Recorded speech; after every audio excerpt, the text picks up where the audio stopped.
history of astrology is closely interrelated with the astronomy. Both may be studied separately, but the result may prove one-sided, and one may fail to notice things of great consequence. The history of ancient astronomy must be treated jointly with the history of astrology, whose contribution to the history of science has often been underestimated. This situation has begun to change only recently. The term astrology senstrolog, a science of stars, or study of stars, derives from ancient Greek, and is made up of two words, sentesti, a star, or constellation, and an intricate form logos, that may denote very different things, reasoning, intellect, story, word, etc., that we, perhaps, may here translate as a study. Although the names of several modern sciences such as philology, geology, and biology end with the same combining form, we cannot consider astrology as the science of stars, which in fact is the general definition of astronomy. The term astronomy is formed with the word nomage and nomos, or law, thus the direct translation of astronomy is the law of stars. Before the Middle Ages, the word astrology was often used to designate the science of stars. Sometimes the above terms were used synonymously. The modern definition of astrology describes it as a discipline that characterizes and foretells things and events according to the configuration of celestial bodies, and presently does not include it among sciences proper. Therefore, to avoid confusion, in the following we will use the terms astrology and astronomy in the modern sense, instead of our term astrology. Tetrabiblos by Claudius Ptolemy uses the expression to de senstranum aj prognostication through astronomy, whereas both senstranum and senstrolog denote astronomy. The outlines of Western astrology already materialized in ancient times, with the Greek background and Egyptian traditions playing an important role. Most of it, however, developed in Hellenic Egypt and Rome. Early Roman astrology is first and foremost associated with Marcus Manilius Hub and Dorotheos Iniculum, the later period with Vettius Valens, and the final period with Firmicus Maternus. Hubert Korsch has summarized the known connections of prominent figures of antiquity with astrology. In its final form, ancient astrology is a product of the Hellenic era. It was affected by different cultures, since the conquests of the Macedonians induced an active cultural exchange between the regions of Mesopotamia, Egypt, Greece, and Iran.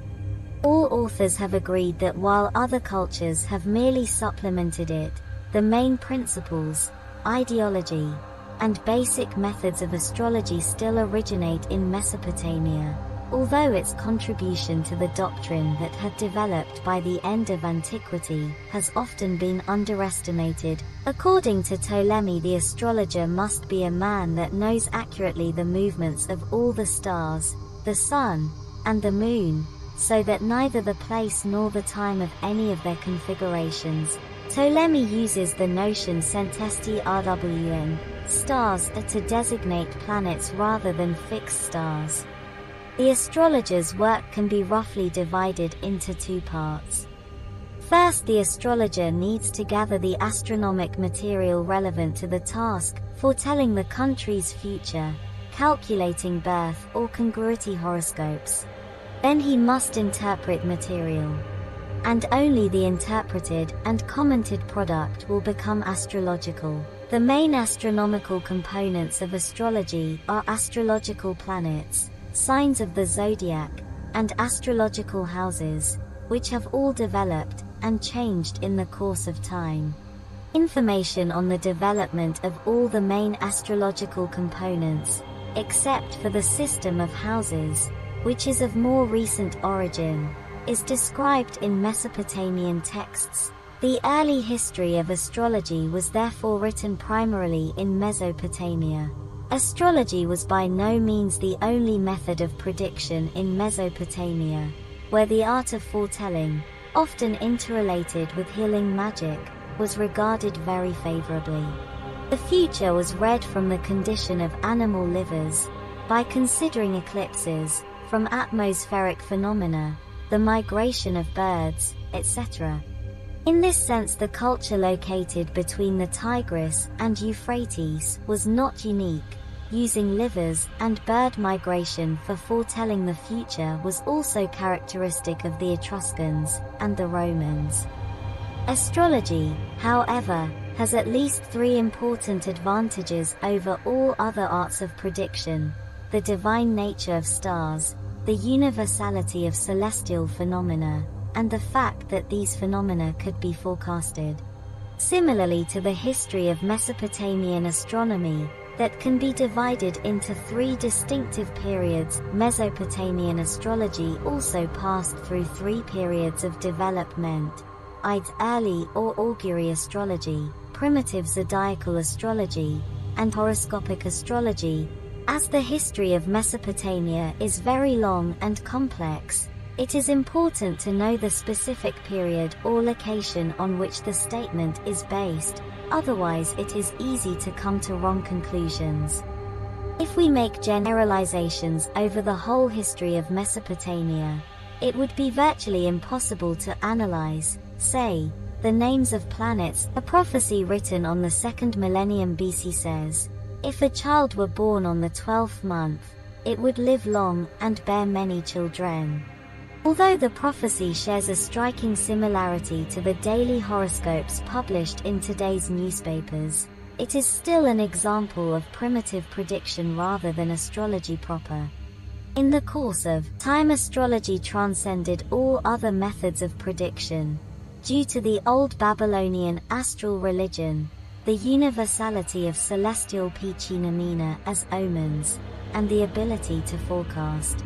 The system of astrological houses and zodiac symbols does not originate in Babylonia, although in the period of horoscopic astrology certain divisions of the ecliptic signs of the zodiac gradually began to replace constellations. Whether it was inspired by Egyptian influence or devised by the Chaldeans themselves is still uncertain. Early astrology was practiced in the Assyro-Babylonian or Akkadian period of astral religion. From this period we know the extant omen series called Enuma Anu Enlil, the original version of which is dated to the 2nd millennium BC, although it was also practiced under the rule of King Ashurbanipal. In early astrology, predictions were made through different omens. Observing eclipses was of great importance. In the Assyrian era, eclipses could already be forecasted. Numerous tablets of Assyrian astrologers' reports to the king, containing a thorough description of the observation and planets seen during the eclipse, and how the obscuration shifted, have been preserved to the present day. Areas of the moon were associated with geographical locations, which meant that it may have been possible to attribute the misfortune predicted by the eclipse to the neighboring country instead. On the 14th day the moon will make an eclipse. It predicts evil for Elam and the Westland, good for the king my lord. Let the king my lord be happy. In Adar 12th on the 14th day the moon will make an eclipse. If the moon makes an eclipse in Adar 12th on the 14th day in the evening watch, it gives its decision for the king of the world, for Yor and the Westland. If the moon will make an eclipse in Adar 12 the king of Elam will die.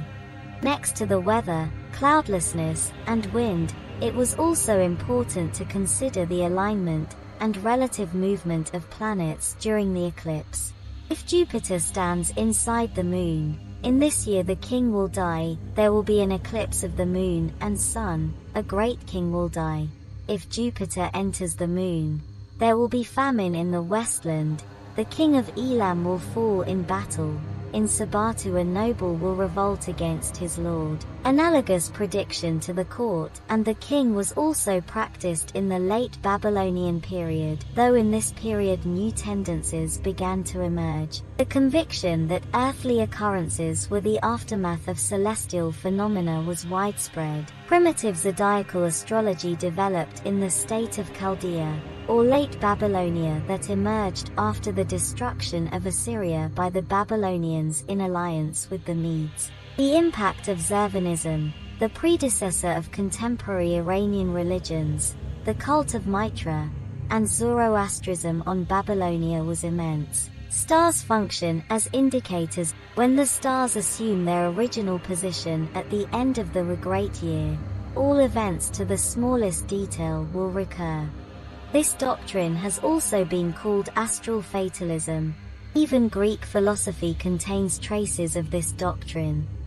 Pythagoras has argued that everything that has ever happened will recur at a predetermined time in the future, and is not utterly new. According to the Stoic philosophy, the world will be destroyed by fire, when all planets have returned to their original position, and a new world will emerge. In his book Anthropologia Nemesios Emesinos, the clerical figure and philosopher in the early Byzantine Empire, claimed that as long as stars follow their usual course, everything will recur exactly as it happened, even in the smallest detail. Heraclitus believed that the great year lasted for 18,000 years, whereas the Stoics, as Simplicios has written, considered it 360 times longer. He who has seen present things has seen all, both everything which has taken place from all eternity, and everything which will be for time without end, for all things are of one kin and of one form. It is extremely important to bear in mind that according to this idea the stars are not the cause of events. Their movement is something like the movement of the hands of a clock, which indicate the time when a given event will occur, but do not cause the event. The relation between cause and effect is universal and irrevocable. The astronomic text Mulopin describes constellations on the moon's path, the gods that stand on his way, and whose territory the moon passes every month.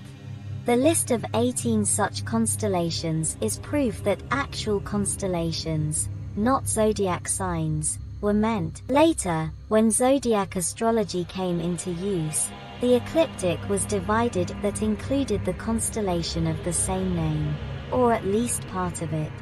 Foretelling was based on the movement of the moon, and the planets relative to zodiac signs.